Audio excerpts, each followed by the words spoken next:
देखो बेटा, आज हम यूनिट सेकंड का एनालिटिक कंटिन्यूस करने जा रहे हैं। Suppose a function f1 is analytic in domain D।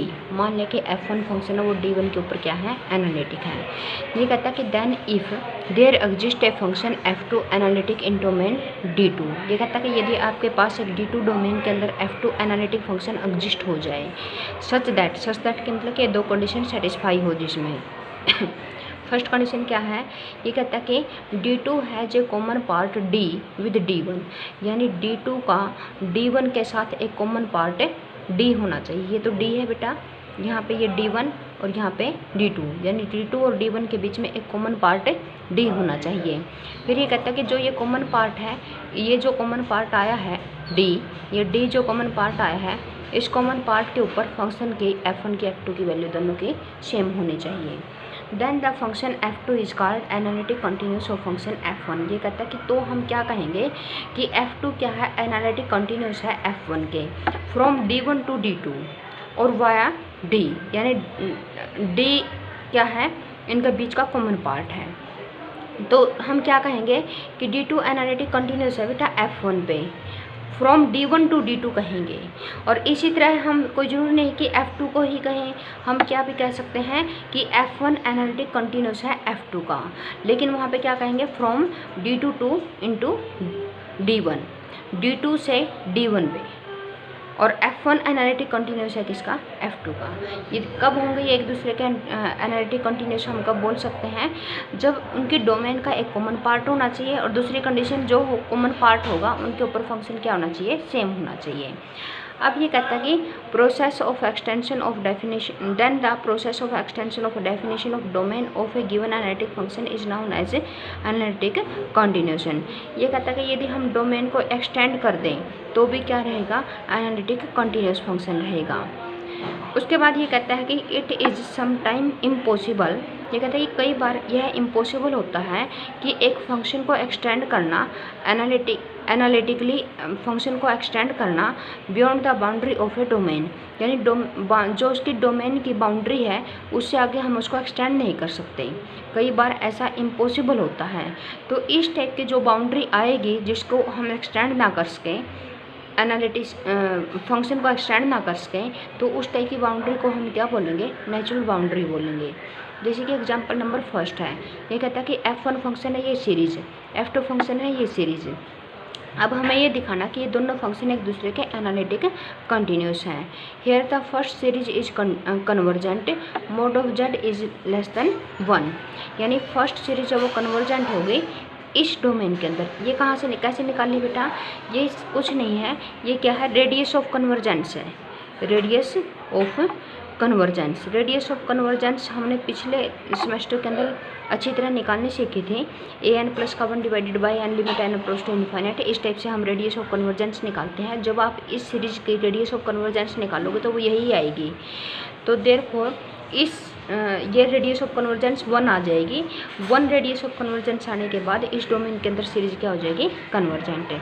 और ये कहता है कि इस सीरीज का सम जो फंक्शन आएगा वो कितना आएगा, 1/1 माइनस का z। ये कैसे निकाला है, this is a GP series, GP series है, कॉमन रेशियो r है, तो देयरफॉर फर्स्ट जो टर्म आएगी इसकी आएगी 1, फिर z का square up to Son.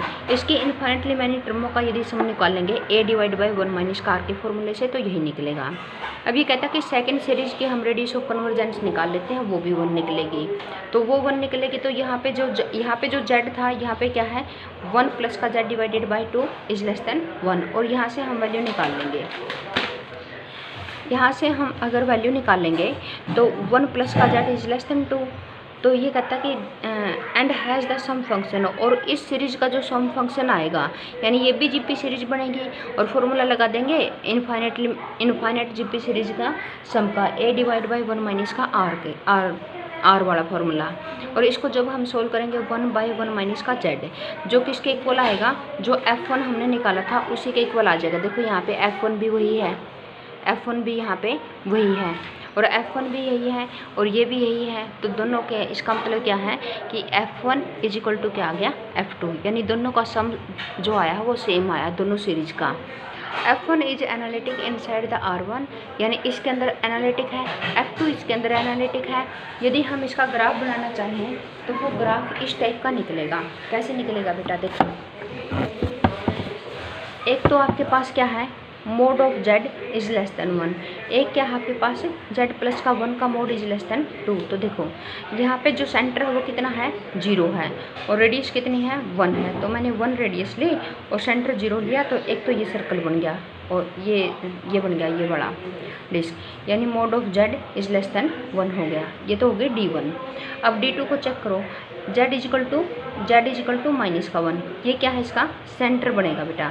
Centre कहाँ पे बनेगा, यहाँ पे बनेगा, यहाँ पे बनेगा -1, और रेडियस कितनी है बेटा, 2।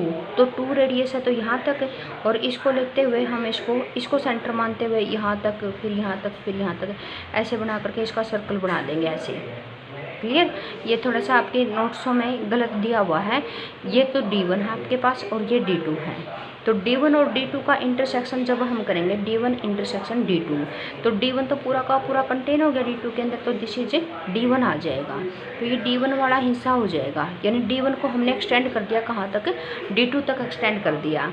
तो इसका मतलब कि F2 आपके पास क्या आ गया, एनालिटिक कंटिन्यूस आ गया, किसका, F1 का आ गया। और फ्रॉम D1 टू D2 ऐसे लिखोगे, F2 is analytic continuation of F1 from D1 to D2 ऐसे लिखोगे, और ये फिगर आप बना लोगे ऐसे करके। ये थोड़ा सा गलत बना हुआ है, देखो हल्का सा, मतलब कि यहाँ पे ये टच होएगा और कुछ नहीं है, ये थोड़ा ठीक सा बना लेना। उसके बाद है एग्जाम्पल नंबर 2, एक आपके पास सीरीज ये दे रखी है, दूसरा फंक्शन ये दे रखा है, तीसरा फंक्शन ये दे रखा है, 3 फंक्शन दे दिए बेटा।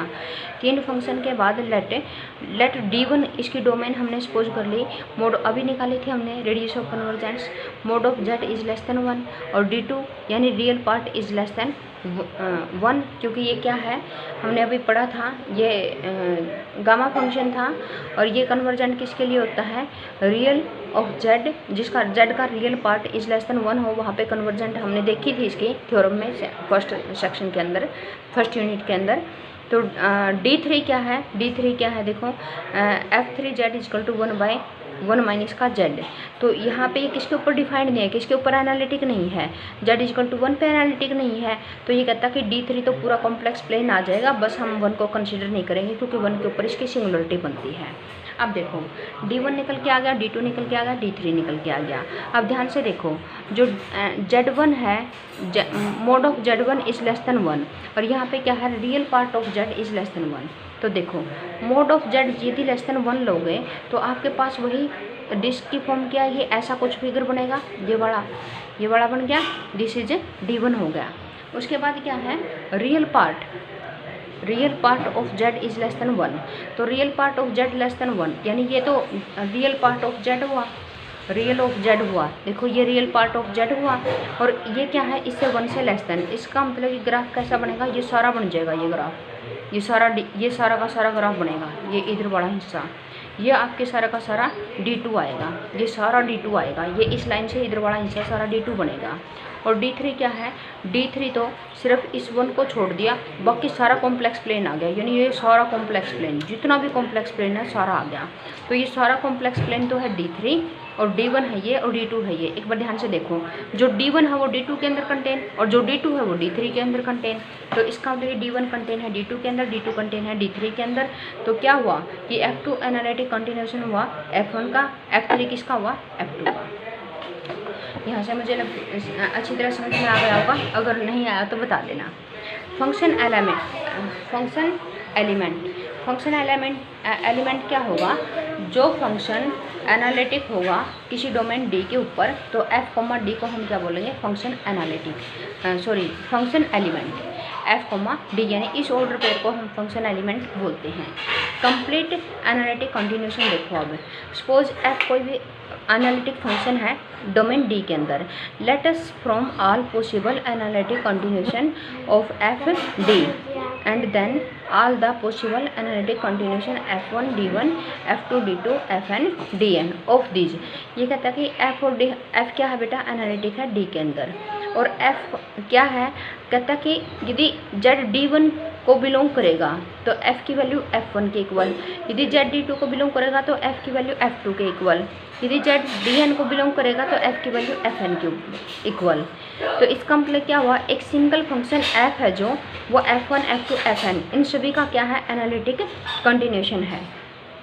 क्लियर। तो ये सारे के सारे एनालिटिक कंटिन्यूशन हो गए। तो such a function f is called complete analytic function. Clear. In this process of continuation we may arrive at a closed curve beyond which it can not be possible to form an analytic continuation.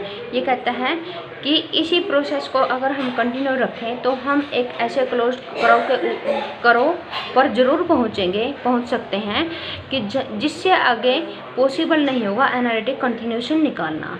तो इस type के closed curve को हम क्या बोलेंगे, natural boundary, यानी जिस domain को हम एक्सटेंड ना कर सकें आगे। Natural boundary of complete analytic continuation.